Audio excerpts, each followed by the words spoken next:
ஒரு ஸ்டோரி சொல்லட்டா.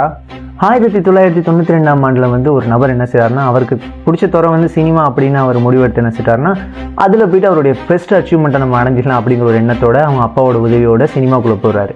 அப்படி போகிற அந்த நபருக்கு ஃபஸ்ட்டு ப்ராஜெக்டே மிகப்பெரிய ஒரு அவமானமாக அமைஞ்சிருச்சு. இதெல்லாம் ஒரு மூஞ்சா, ஒரு பிரபலியமான ஒரு பேப்பரில் போடுறாங்க, இதெல்லாம் மூஞ்சா, காசு இருக்கவங்கலாம் நடிகன் ஆகிட முடியுமா அப்படிங்கிற ஒரு பயங்கரமான நெகட்டிவ் தாட்ஸ் தான் அவரை சுற்றி ஓடிக்கிட்டு இருக்குது.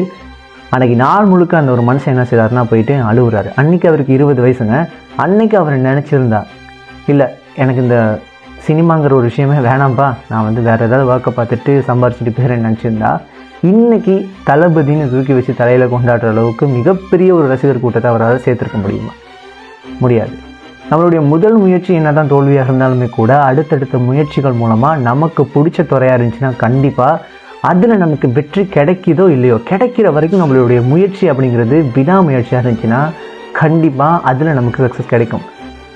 அன்றைக்கி ஒரு பிரபலமான பேப்பரில் ஒரு நெகட்டிவான ரெஸ்பான்ஸை கொடுத்த ஒரு மனுஷனை தான் இன்றைக்கி அவங்களுடைய பிராண்டை வந்து இன்க்ரீஸ் பண்ணுறதுக்கு அந்த ஒரு ஃபோட்டோவை போட்டு என்ன செய்கிறாங்கன்னா விளம்பரப்படுத்துகிறாங்க.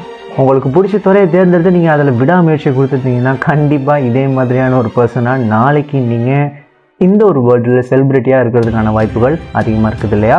ஸோ இன்றைக்கி விஜய் சாருடைய பர்த்டே இல்லையா? இது உலகத்தில் இருக்கிற நிறைய பேர் பயங்கரமாக செலிப்ரேட் பண்ணிக்கிட்டு இருப்பாங்க. அவருக்கு பிடிச்சி அவருடைய ரசிகர்கள் எல்லாருமே செலிப்ரேட் பண்ணிகிட்டு இருப்பாங்க. உங்களுக்கு நான் சொல்கிற ஒரு முக்கியமான விஷயம் என்னென்னா, செலிப்ரேட் பண்ணுறது ஒரு பக்கம் இருந்தாலுமே கூட அதுலேருந்து நம்ம சில விஷயங்களை லேர்ன் பண்ணிக்கணும்.